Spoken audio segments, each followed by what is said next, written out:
Islamic TV के मोहतरम सामीन नाजरीन अस्सलाम वालेकुम। उम्मीद करती हूँ सब लोग अल्लाह तबारक ताला की रहमत से खैर आफियत से होंगे।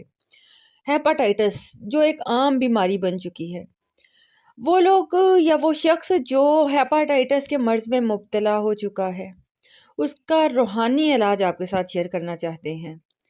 आपको बताते चलें, आपने अव्वल आखिर कोई भी अमल करने से पहले दुरूद शरीफ ज़रूर पढ़ना है। 3 बार, 5, 7 या 11 मरतबा पढ़ लीजिए।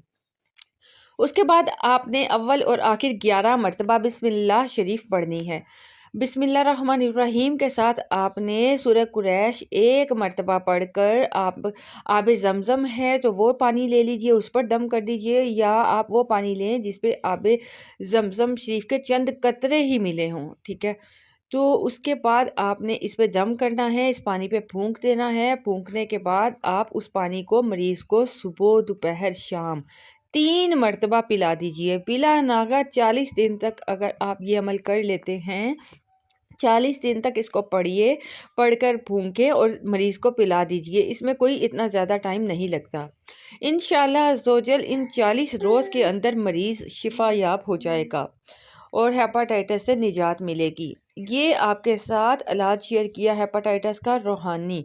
इसके अलावा आप अगर देसी इलाज चाहते हैं, अगर आप नेचुरल रेमेडीज़ चाहते हैं तो अनम होम रेमेडी चैनल को विज़िट कर लीजिएगा। उसमें शेयर किया हुआ है, आप वो भी फॉलो कर सकते हैं। इजाज़त चाहूँगी। अल्लाह हाफ़िज़।